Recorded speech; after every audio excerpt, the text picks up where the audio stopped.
Perfecto, vamos a estar compartiendo, amada iglesia, este sermón denominado, esta predicación, enseñanza bíblica, como usted lo quiera llamar. Se buscan pastores según el estándar de Dios. Y esto lo encontramos en la epístola de Tito, capítulo 1, versos 5 al 9. Dice así la escritura: por esta causa te dejé en Creta, para que pusieras en orden lo que queda y designaras ancianos en cada ciudad como te mandé. Lo designarás si el anciano es irreprensible, marido de una sola mujer, que tenga hijos creyentes, no acusados de disolución ni rebeldía, porque el obispo debe ser irreprensible como administrador de Dios, no obstinado, no iracundo, no dado a la bebida, no pendenciero, no amante de las ganancias deshonestas. Antes bien, debe ser hospitalario, amante de lo bueno, prudente, justo, santo, dueño de sí mismo. Debe retener la palabra fiel como es conforme a la enseñanza, para que sea capaz también de exhortar con sana doctrina y refutar a los que contradicen. Permítame guiarle en una oración. Dios, vamos a de nuevo venir sobre esta enseñanza. Te pido que tú nos puedas hablar de forma clara, Señor. Es tan importante este tema del liderazgo, Señor, del pastorado en la iglesia. Te ruego abras nuestro entendimiento para poder entenderlo aún hoy de mejor manera que como lo hemos hecho. Te lo pido en el nombre de Jesús. Amén y amén. El tema del liderazgo es sumamente importante y es transversal, iglesia, en las escrituras. De hecho, vemos, por ejemplo, en Génesis, cuando ya muy tempranamente se le dio responsabilidad a Adán en el huerto. Lo recordarán ustedes allí en Génesis 2:15, a Adán, quien tenía la imagen de Dios, ¿cierto? Y sin pecado. El Señor le dice, el Señor Dios tomó al hombre y lo puso en el huerto del Edén para que lo cultivara y lo cuidara. Allí está la responsabilidad y allí está la cualificación, las características de Adán. La imagen de Dios mismo estaba en él y le dio esta responsabilidad, ¿cierto?, para cultivar y para cuidar el huerto, digamos. Y en 16 dice, y el Señor Dios ordenó al hombre. Ahí está un mandato, ¿cierto? De todo el árbol del huerto podrás comer, pero del árbol del conocimiento del bien y del mal no comerás, porque el día que de él comas, ciertamente morirás. Ahí hay un primer ejemplo muy temprano en la escritura y que debe llamar nuestra atención, ¿cierto? Es muy importante, hermano, los 3 primeros capítulos de la escritura son muy importantes, son fundamentales para un entendimiento de todo el resto de la escritura, de todo el resto del evangelio. Más adelante, un ejemplo que me parece también interesante nombrar es cuando viene Jetro a encontrarse con Moisés. Esto está en Éxodo, capítulo 18, verso 19, y leemos lo siguiente. Ahora, escúchame, yo te aconsejaré, ¿cierto? En ese contexto, Moisés estaba muy atareado, enfrentando todos los problemas que el pueblo de Israel tenía, ¿cierto? Tratando de ser juez. Entonces, Jetro ve esta situación y la aconseja. Dios estará contigo. Sé tu representante del pueblo delante de Dios y somete los asuntos a Dios. Entonces, enséñales los estatutos y las leyes y hazles saber el camino en que deben andar y la obra en que han de realizar. Además, escogerás, y esta es la parte que yo quiero resaltar, de entre todo el pueblo, hombres capaces, una característica, ¿cierto?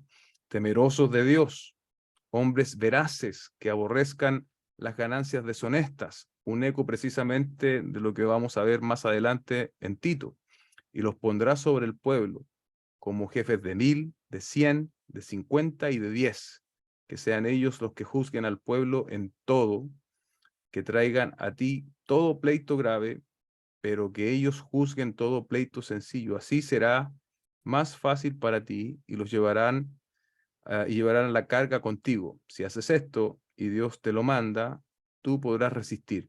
Y todo este pueblo, por su parte, irá en paz a su lugar. Moisés escuchó a su suegro e hizo todo lo que él había dicho. Entonces ahí hay características que incluso nosotros podemos encontrar eco en el Nuevo Testamento, en lo que se viene diciendo, ¿cierto? Hombres capaces, temerosos de Dios, veraces, que aborrezcan las ganancias deshonestas. Y un último ejemplo que también encontramos en el Antiguo Testamento, que también llamó mi atención, es precisamente las características del rey, cómo debiese ser el rey que posteriormente, esto fue dicho mucho antes que hubiese rey en Israel, o que los israelitas quisieran rey, ya el Señor traza un estándar, establece un estándar para el rey. Y esto lo vemos en Deuteronomio 17:14. El Señor dice, cuando entres en la tierra que el Señor tu Dios te da y la poseas y habites en ella y digas, pondré un rey sobre mí, como todas las naciones que me rodean, ciertamente pondrás sobre ti al rey que el Señor tu Dios escoja, a uno de entre tus hermanos, pondrás por rey sobre ti, no pondrás, perdón, sobre ti a un extranjero que no sea hermano tuyo. Además, el rey no tendrá muchos caballos, una primera característica, ni hará que el pueblo vuelva a Egipto para tener muchos caballos, pues el Señor te ha dicho jamás volverán ustedes por ese camino. Tampoco tendrá muchas mujeres, no sea que su corazón se desvíe. ¿Sabe a quién le pasó eso? A uno de los hombres más sabios de la Escritura, Salomón. Su corazón se desvió producto de tener muchas mujeres. Ni tendrá grandes cantidades de plata y oro, y cuando él se siente sobre el trono de su reino, escribirá para sí una copia de esta ley en un libro. Otra vez, todo lo que se había revelado hasta ese momento era necesario que el rey, de su propia mano, lo escribiera en presencia de los sacerdotes y levitas, es decir, tenía que hacer una labor bastante minuciosa, bien digo. La tendrá consigo y la leerá todos los días de su vida. El rey tenía que ser un hombre de la revelación, para que aprenda a temer al Señor su Dios, observando cuidadosamente todas las palabras de esta ley y estos estatutos, para que no se eleve su corazón sobre sus hermanos. ¿Qué hacían los reyes de esa época? Precisamente estaban elevados sobre el pueblo que ellos dominaban, y no se desvíe del mandamiento ni a la derecha ni a la izquierda, a fin de que prolongue sus días en su reino, él y sus hijos en medio de Israel. Entonces aquí tenemos tres parámetros en el Antiguo Testamento respecto de el liderazgo. Y es interesante hacer este examen, y yo lo establecí como una introducción, hermano, porque quiero enseñarles o transmitirles con esto, es que el asunto del liderazgo no aparece de súbito en el Nuevo Testamento. Tiene precursores muy tempranos, como en la figura de Adán, como el caso que se nombró cuando Jetro aconseja a Moisés, y precisamente el caso del rey, y vemos cosas en común, ¿cierto? Vemos responsabilidades, pero ciertamente para yo ejercer responsabilidades necesito ciertas características. O sea, si voy a ser responsable de algo, no es en el vacío. Yo tengo que tener cierta capacidad, cierto estándar. Y eso lo vemos de forma muy clara, incluso en el Antiguo Testamento. Y vemos también cómo ahora en el Nuevo hay ciertas características que también son establecidas, ¿cierto? No hay improvisación en este sentido. El liderazgo de la Iglesia del Señor es un asunto de suma importancia, y tenemos nosotros la responsabilidad como iglesia de seguir lo que la Escritura nos enseña en este sentido. El desafío en el contexto de Creta y de Tito sigue siendo el desafío para la iglesia de este siglo, para nosotros mismos. Hay muchas voces que opinan, hay estudios hoy día, ¿cierto? Estudios, una especie de estudios de mercado, qué es lo que la gente espera de un líder, qué es lo que tiene más llegada, qué es lo que está más a la moda, ¿cierto? Pero nosotros no nos vamos a conformar con ese estándar.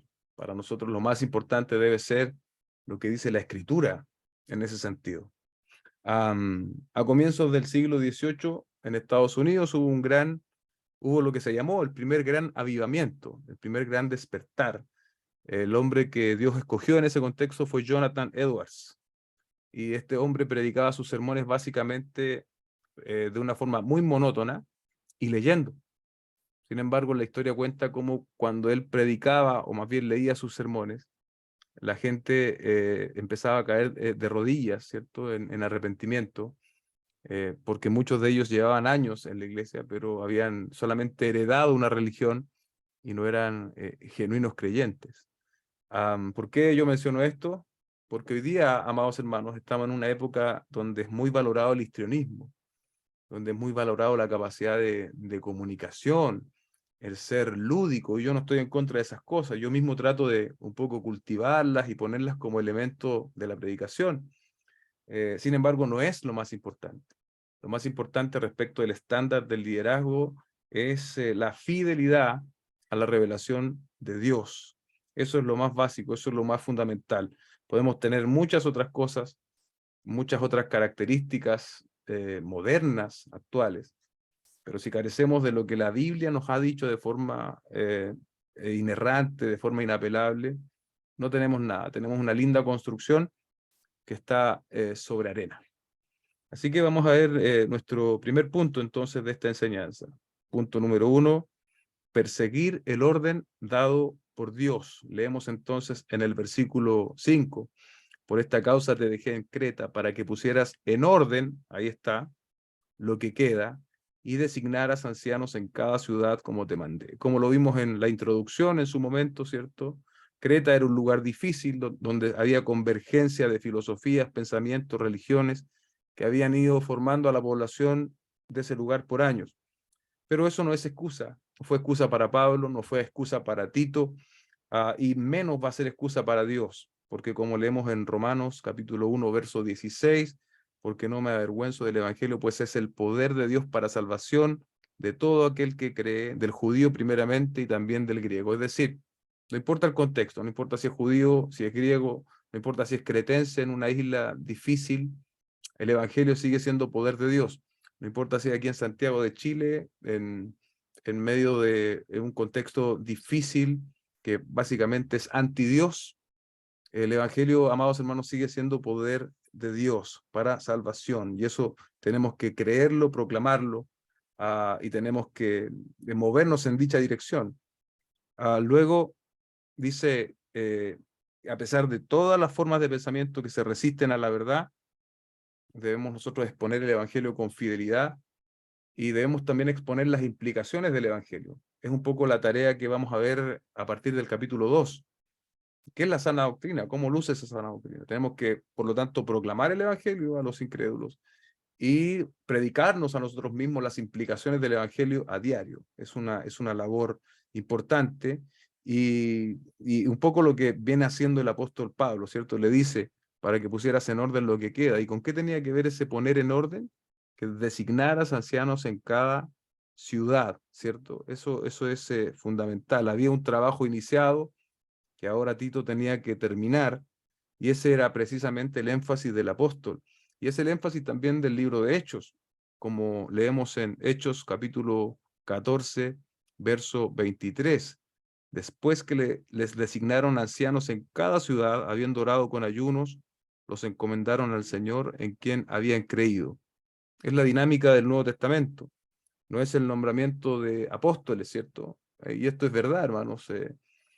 Si, por ejemplo, el apostolado fuese algo que Dios estimó necesario como un ministerio permanente, es claro que el apóstol Pablo no hubiese estado haciendo énfasis aquí respecto de los ancianos. ¿Ven? Esa es una implicación directa del asunto.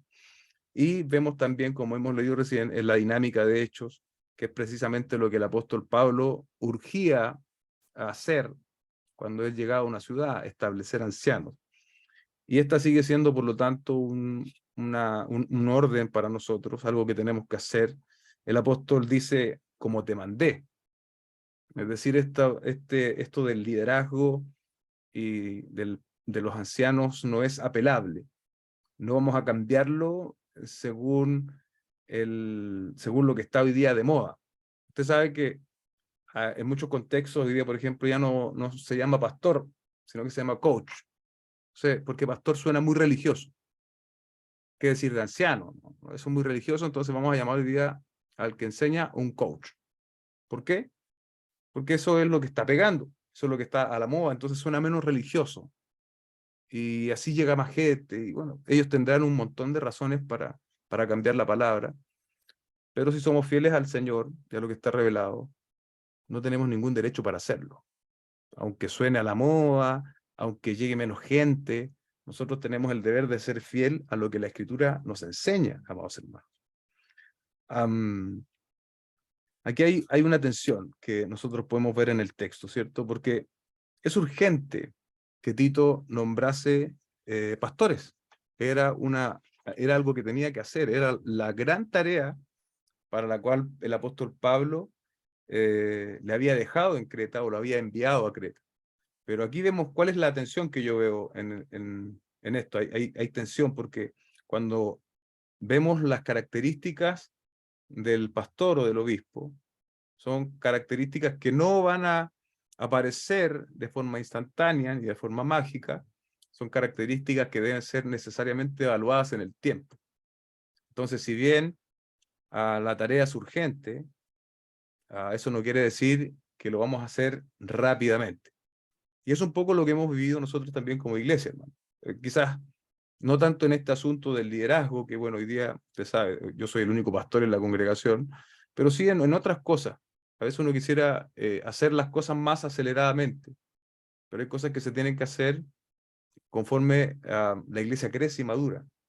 Aquí, por muchas ganas que tuviese Tito de completar esta misión e irse para otra, iba a tener que tomarle tiempo, precisamente porque las características que se están mencionando aquí no son cosas que aparecen mágicamente.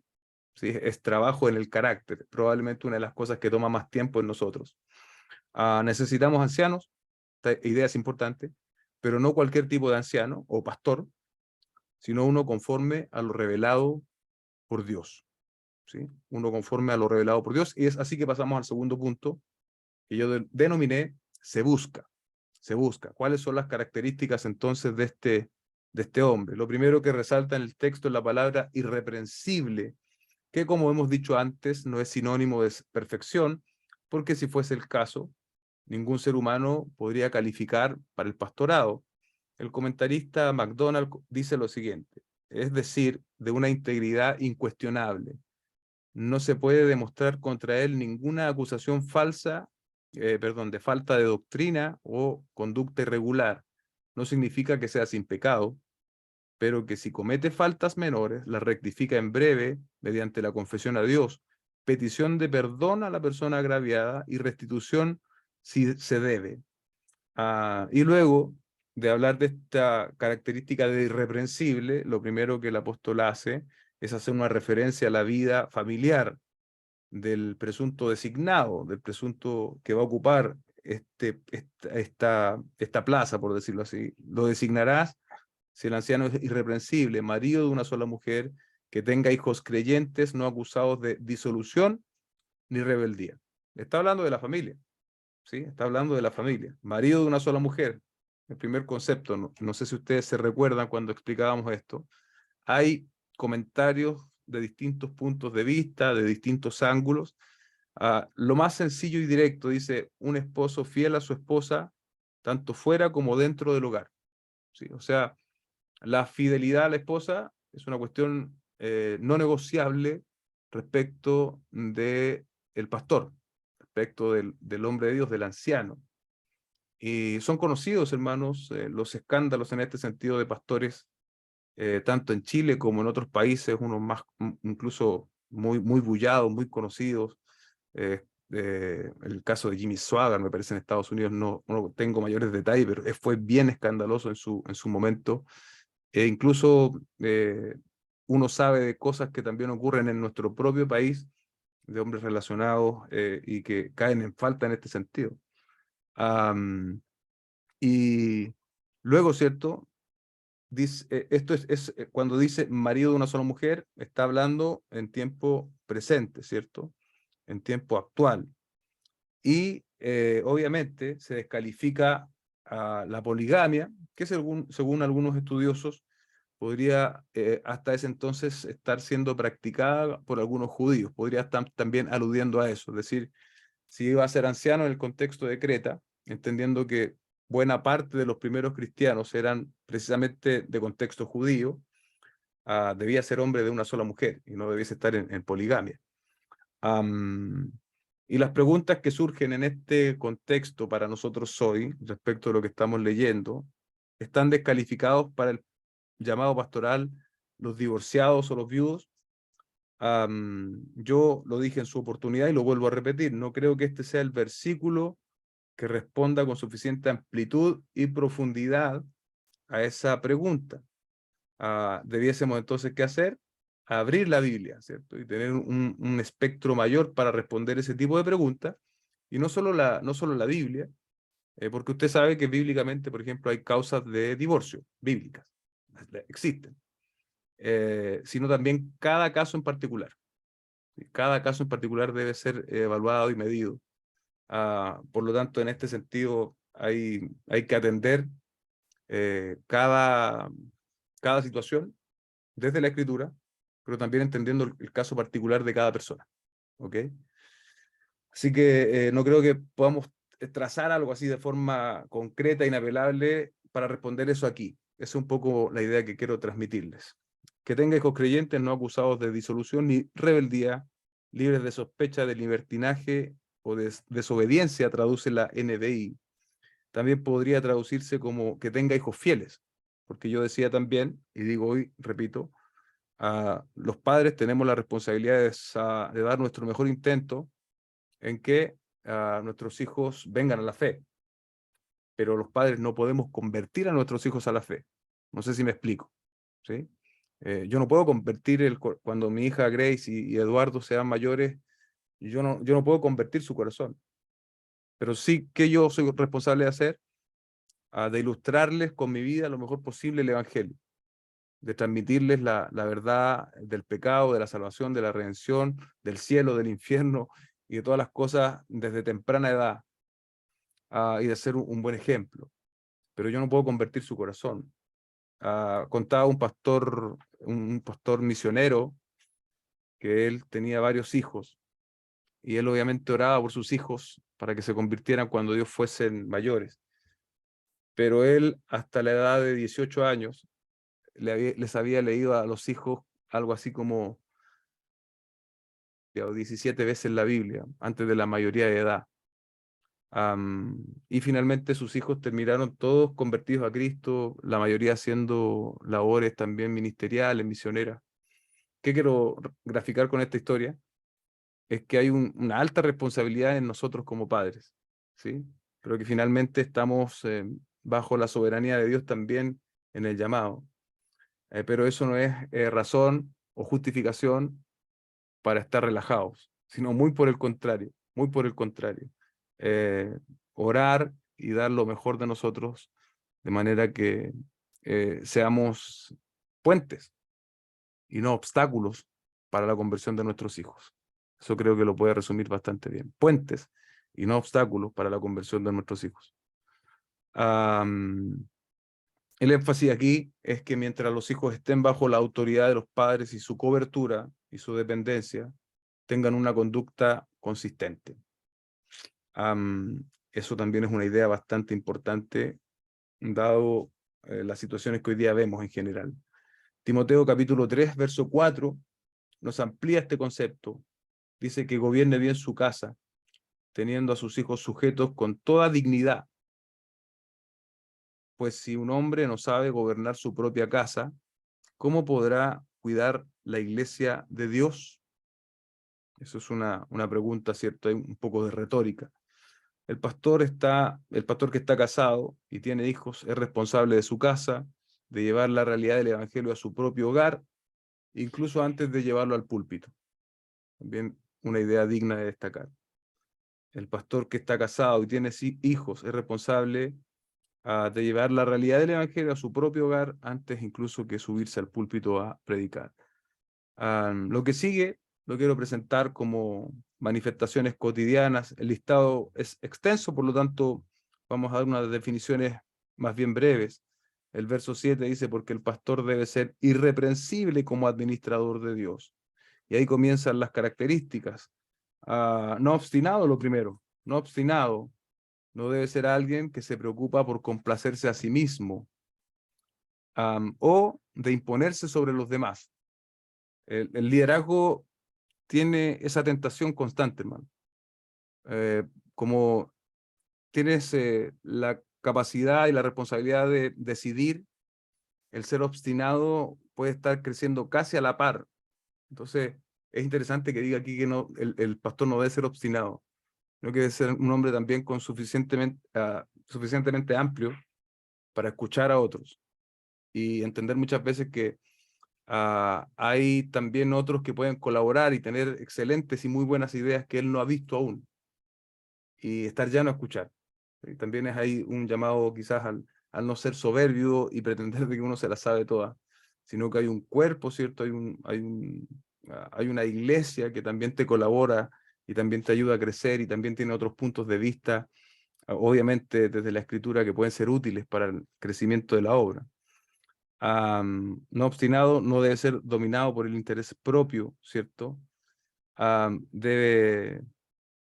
Dice que demuestre que se preocupa por las necesidades y los intereses de los demás. Tiene que pastorear las ovejas de Jesús. No iracundo.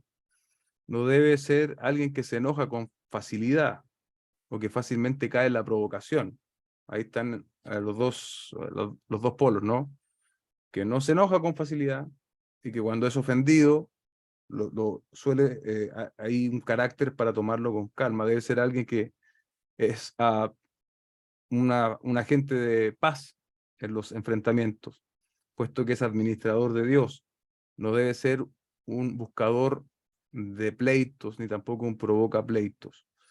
No dado a la bebida, ¿cierto? No debe ser controlado por ninguna influencia externa de sustancias extrañas. Esto es aplicable, ¿cierto? O sea, en el contexto de Tito se refiere al alcohol, pero cualquier cosa que te reste dominio propio o le reste dominio propio al anciano, no debe ser algo habitual en él, ¿ok?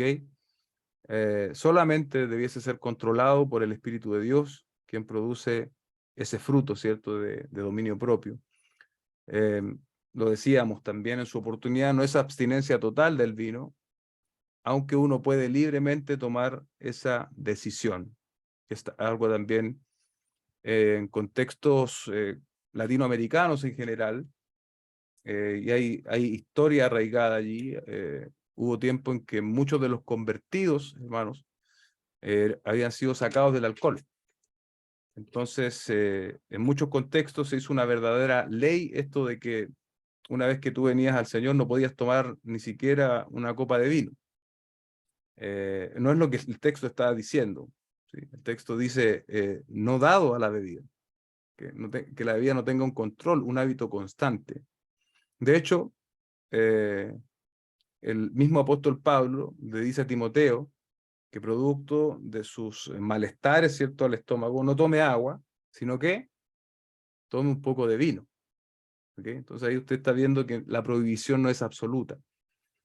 Y hay muchas veces iglesias que entre el cuerpo de pastores deciden no tomar bebidas alcohólicas, ¿sí? Como un ejemplo, pero eso es un acuerdo, un acuerdo dentro de la iglesia local, no es una norma estándar y aplicable a todas las iglesias, ¿ok?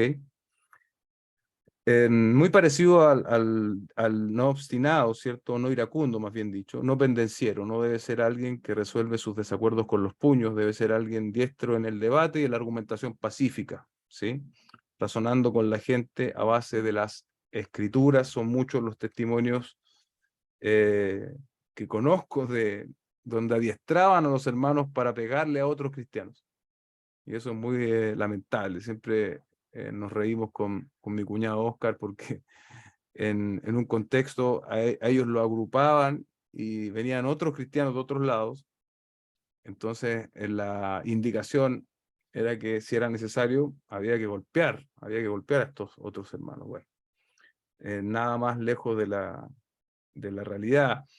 Incluso ahora me estaba acordando de el ramo que finalicé, y usted sabe que una de las guerras más cruentas que enfrentó Europa fue precisamente la guerra de los 30 años. Una guerra que se dio precisamente a raíz del el surgimiento del protestantismo, donde murieron muchas personas, y donde hubo mucho despropósito también en muchos aspectos.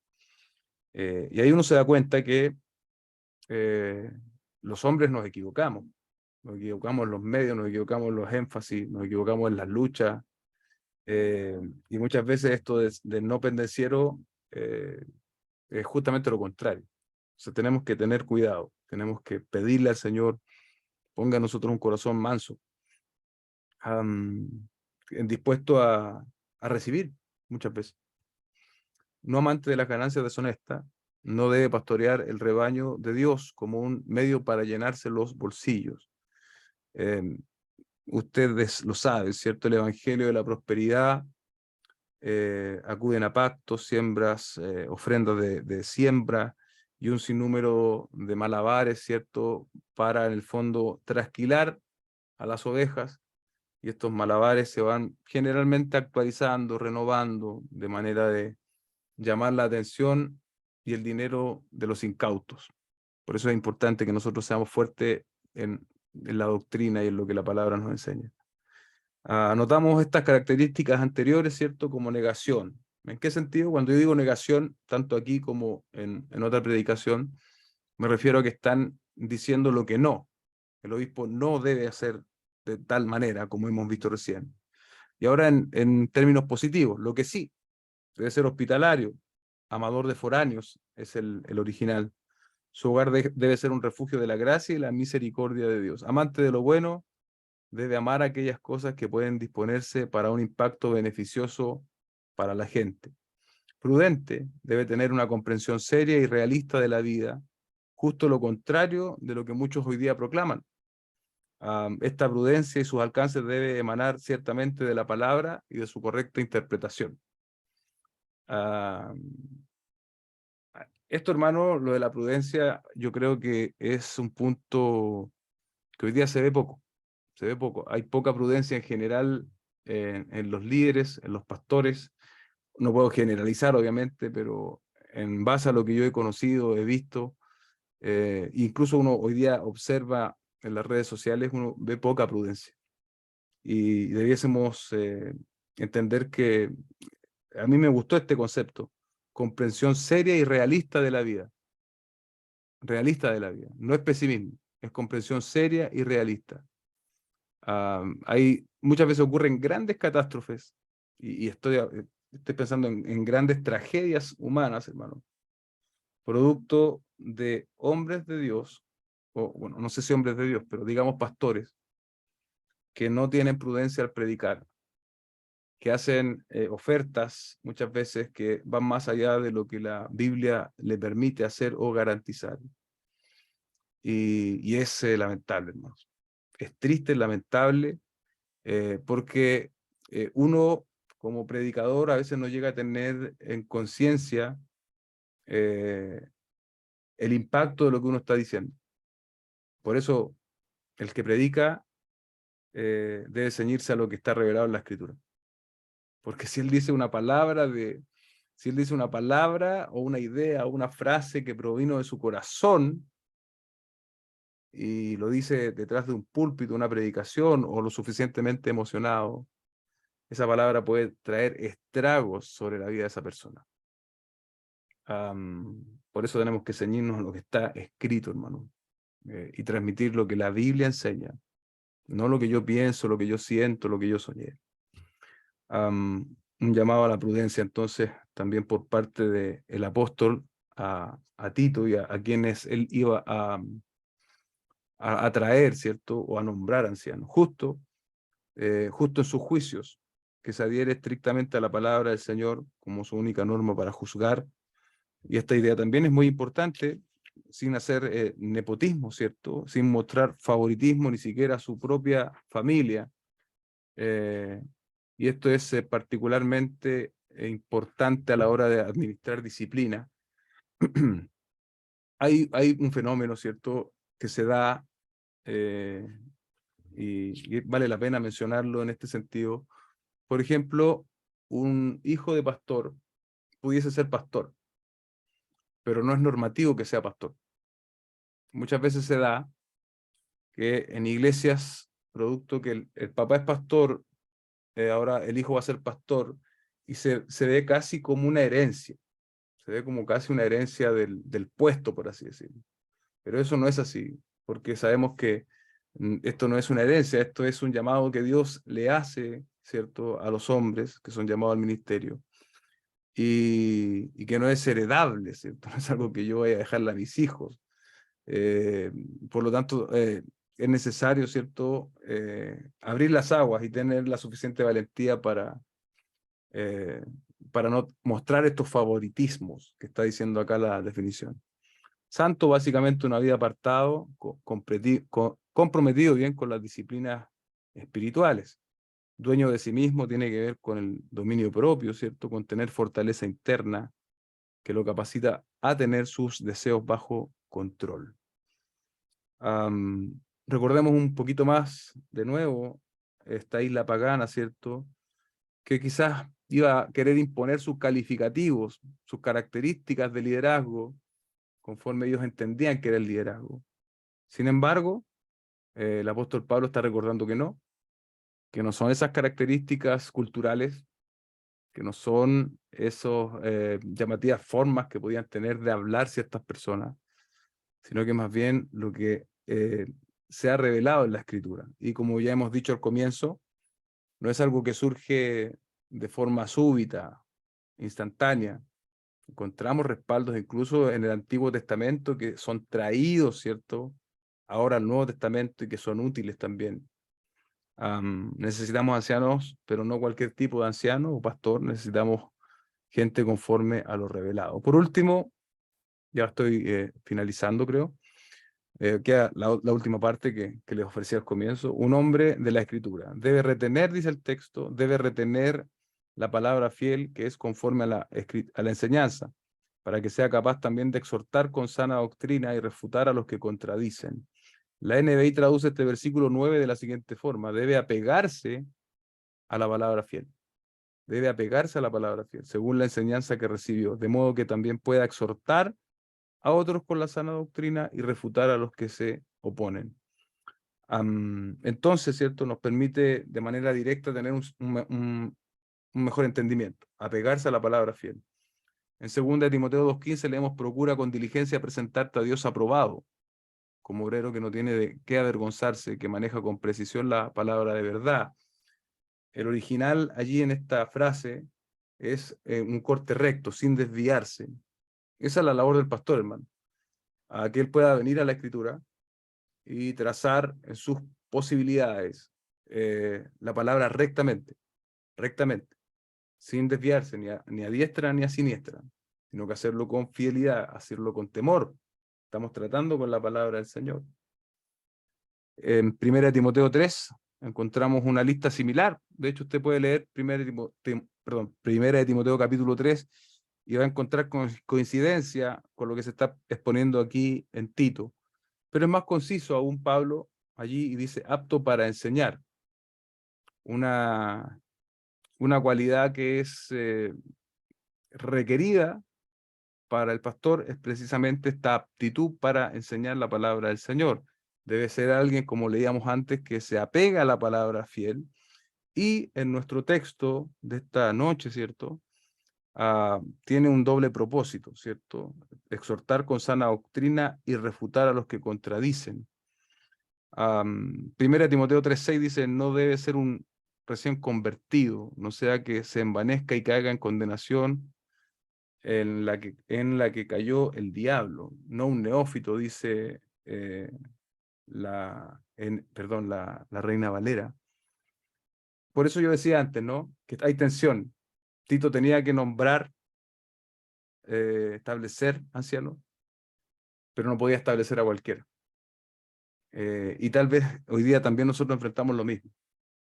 A lo mejor no específicamente respecto del liderazgo propiamente tal, pero esto es, veo aplicación a otras áreas de la iglesia. A veces uno quisiera acelerar procesos, pero no podemos acelerarlo porque no hemos visto aún frutos. No hemos visto aún los frutos necesarios para poder confiar. A veces no es ni siquiera por una cuestión de la persona propiamente tal, sino por una cuestión que necesitamos un poco más de tiempo para poder ver permanencia, para poder ver si estamos viendo fruto hoy, para ver que ese fruto de verdad pueda seguir viéndose en la persona. Y este doble propósito, ¿cierto?, exhortar con sana doctrina, principalmente va dirigido a la iglesia, ¿cierto? La iglesia necesita ser exhortada con sana doctrina, ¿sí? Con sana doctrina, con la palabra del Señor bien interpretada, bien aplicada, bien entendida. Y esto es primordial. Esto no es apelable, esto no es negociable. El pastor debe ser un hombre, por lo tanto, apegado a la palabra fiel.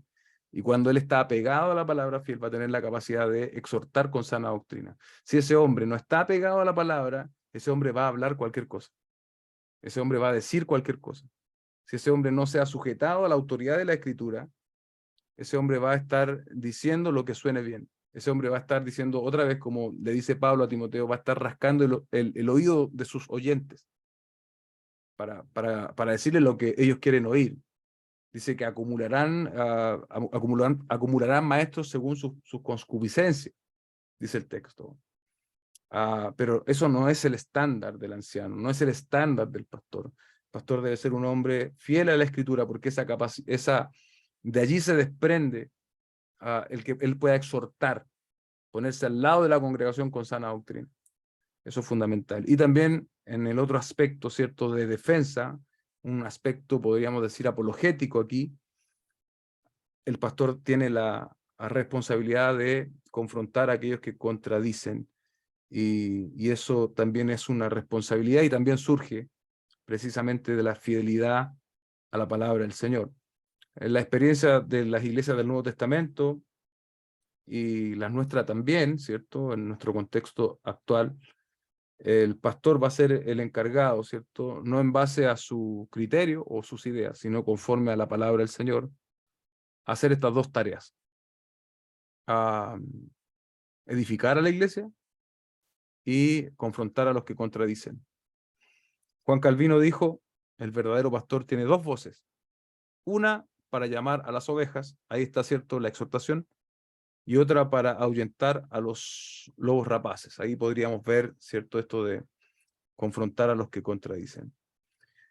Y bueno, lo vuelvo a repetir, al finalizar esta enseñanza, al repetirla, para muchos, quizás algunos no estuvo en esa oportunidad, pero vale la pena también volver y que quede el registro. Podríamos sentirnos algo excluidos, porque estas son las características de los pastores. Sin embargo, cuando uno examina estas características, no son ajenas a la demanda que cualquier cristiano común y corriente debiese cumplir. Más bien, los pastores, los ancianos, los obispos son hombres llamados por Dios para establecer una especie de ejemplo a la congregación en este sentido. Por lo tanto, todo lo que hemos dicho es también aplicable para cada uno de nosotros, seamos o no pastores. Ese es un desafío para cada uno. Obviamente, para el pastor hay una mayor responsabilidad, pero también hay aplicación para el resto de la iglesia. Los ancianos, los pastores, tienen el deber de modelar el evangelio en este sentido a la congregación a la cual Dios les ha llamado a presidir, a enseñar, a pastorear. Y aquí quería hacer yo mi contrapunto nuevamente respecto del pastorado femenino, hermanos. El pastorado femenino, nosotros no es algo que tuvo nunca demasiado énfasis en nuestra iglesia, pero sin embargo sí se le llamaba pastora a mi cuñada en su contexto. Y es algo que nosotros dejamos de hacer, y yo quiero aprovechar esta coyuntura para explicar lo que nosotros entendemos a la luz de la Escritura respecto al pastorado femenino. Hay diferentes formas de enfocar esto. Yo voy a tratar de hacer el enfoque más sencillo y más llano, de manera de que les quede claro a todos los que están oyendo de por qué nosotros en nuestra congregación no hay pastoras y no van a haber pastoras, porque entendemos y entiendo a la luz de la Escritura que es un ministerio ordenado específicamente para los hombres. ¿Ok? Primero, el patrón bíblico. El patrón bíblico nos dice mucho. Aquí tenemos que necesariamente volver atrás de nuevo y hablar del orden de la creación.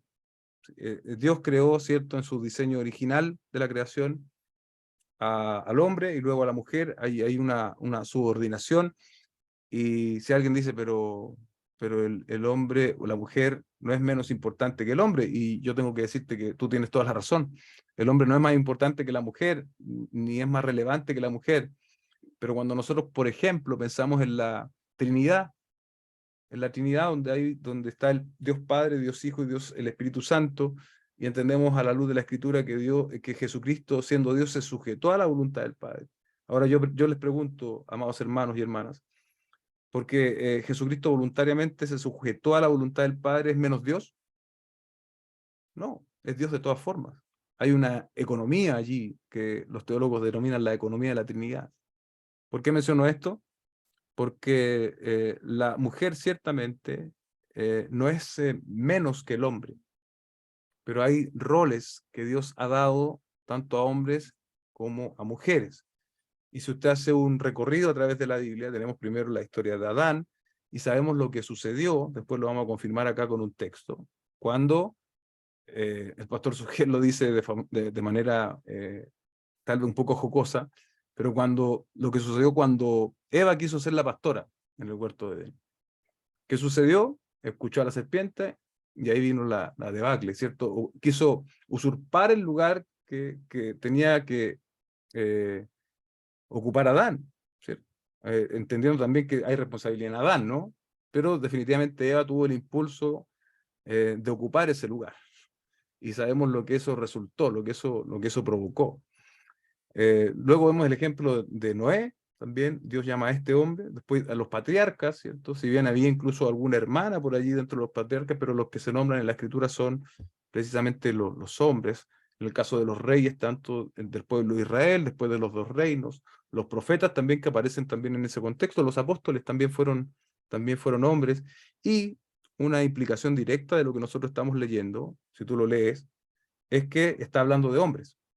Dice, volvamos al texto, ¿no? Por esta causa, para que pusieras en orden, designarás ancianos, no dice anciana, sea irreprensible, obispo, perdón, marido de una sola mujer. Entonces eso no es como que yo pudiese cambiar el texto. Yo no podría decir marido de un solo hombre o esposa, no, el texto dice marido de una sola mujer. Por lo tanto, se implica directamente que está hablando específicamente de hombres. ¿Okay? Y aquí quiero que me acompañen a uno de los textos. Primero veamos algo de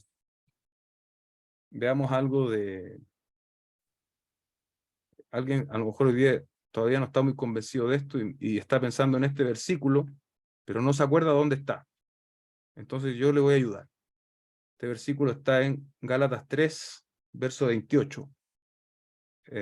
Mira lo que dice Gálatas 3, verso 28. Pastor Eduardo, mira. Dice, no hay judío ni griego, no hay esclavo ni libre, no hay hombre ni mujer. Ahí está, pastor. Porque todos son uno en Cristo Jesús. Ahí está. No hay hombre ni mujer porque todos son uno en Cristo Jesús. Bueno, lamentablemente, hermano, me acuerdo ahora mismo, me acordaba adelante. He escuchado este versículo siendo citado precisamente y citado en contextos bastante formales, para decir que, como el texto dice, no hay hombre ni mujer, no hay hombre ni mujer, porque todos somos uno en Cristo Jesús. Entonces significa que pastor o pastora da lo mismo, ya esa división no existe. Sin embargo, aquí hay un ejercicio interesante de contexto. El apóstol Pablo no está hablando del pastorado aquí. No está hablando del pastorado. Está hablando, si subimos un poquito arriba, así que antes de venir a la fe estábamos encerrados bajo la ley, confinados para la fe que había de ser revelada, de manera que la ley ha venido a ser nuestra guía para conducirnos a Cristo, a fin de que seamos justificados por la fe. ¿De qué está hablando el apóstol Pablo? De la salvación, de la justificación por fe. ¿En qué sentido no hay judío ni griego, no hay esclavo ni libre, no hay hombre ni mujer? En cualquier sentido que a mí se me ocurra, el contexto no me permite afirmar eso. En el contexto de la justificación por fe, hermanos. Así que ese es un texto que suele ser citado, obviamente fuera de contexto, para decir que está bien que hayan pastoras. Y lo otro, que también suele ser muy citado, es que no habían ancianas, no habían pastoras, porque en la sociedad del Nuevo Testamento, e incluso veterotestamentario también, era una sociedad muy machista. Y eso es verdad. Eso es verdad. O sea, machista en un sentido que hoy día nosotros entendemos el término. Pero aquí hay un asunto, y es el asunto precisamente del diseño de la creación. Entonces, cuando leemos, por ejemplo, 2 de Timoteo, capítulo 2, verso, déjame ver acá.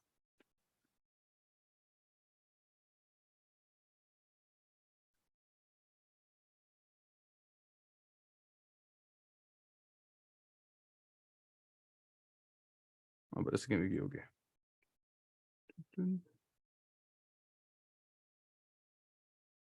Perdón, es primera de Timoteo, capítulo 2, versos 9 al 15.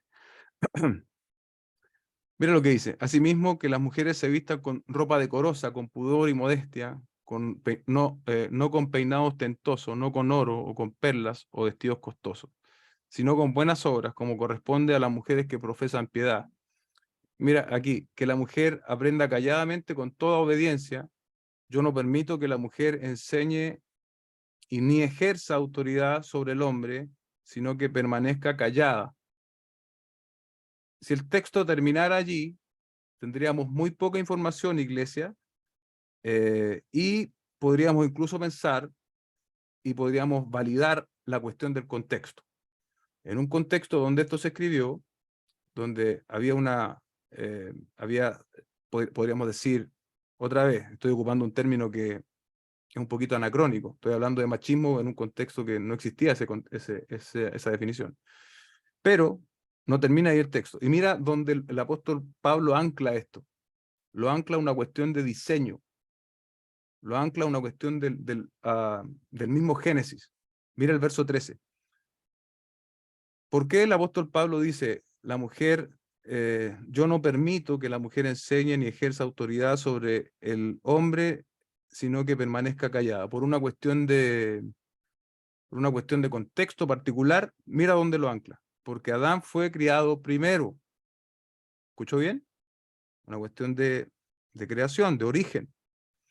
Ah, sino que la mujer, siendo engañada completamente, cayó en transgresión. Ahí es cuando Eva se rebela en contra del liderazgo que Dios había establecido, ¿cierto?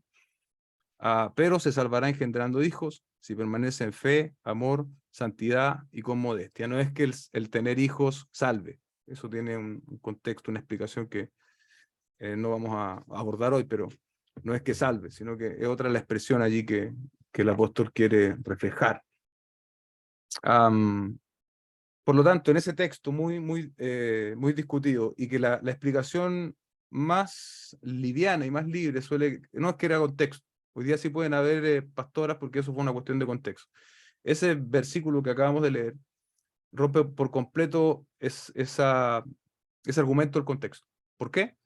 Porque lo ancla a una cuestión de diseño, ¿sí? Entonces, ¿por qué Dios establece así el diseño? ¿Sí? Es un reflejo, ¿cierto? También de su propia naturaleza, como dije yo recién, de la sujeción que existe en la Trinidad, y la mujer no es menos que el hombre, pero tiene distintos roles. ¿Puede la mujer enseñar? Puede la mujer enseñar, pero como hemos leído recién, no en el culto público. Luego hay ciertos contextos para que la mujer enseñe a otras mujeres. Y por cierto, perfectamente una teóloga podría hacer clases en una universidad o en un instituto, porque ese no es el contexto de la iglesia local, ¿sí? O en una conferencia también, no es el contexto de la iglesia local. Lo que el apóstol Pablo está diciendo acá, que en la iglesia local, la mujer no puede ejercer autoridad sobre los otros hombres, ¿sí? Por una cuestión de origen. Así que la mujer puede hacer otras cosas, por supuesto que sí, y yo me parece que lo dije también en su oportunidad, puede hacer cientos de otras cosas que si las mujeres no hicieran, hermano, la iglesia estaría probablemente sin pies, sin manos, sin muchas cosas, porque el ministerio de la mujer es sumamente importante en la iglesia. Y es como decir, bueno, pero entonces, ¿qué va a hacer la mujer? Y yo le respondo, ¿son todos los hombres pastores? No, no, hermano. Hay distintos dones, hay distintas cosas que hacer, distintas necesidades que responder.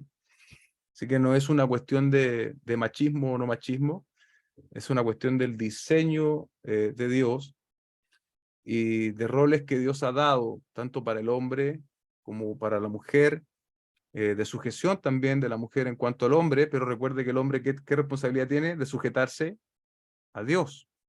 Amén. Entonces, estamos en esta realidad y yo quise ocupar este tema para explicar esto, si es que alguien aún no lo tenía del todo claro, y dar estas razones. Hay mucho más que decir probablemente, y razones aún probablemente se me escaparon algunas otras, pero en lo más sencillo y más directo que yo puedo explicarle, ahí está, hermanos. Y ahí están los versículos involucrados, y damos gracias al Señor por las mujeres de la congregación. Pero el pastorado es algo que por diseño le corresponde a los hombres y no a las mujeres. Amén. Bien, damos gracias al Señor por esta enseñanza y va a quedar también en la red social de YouTube.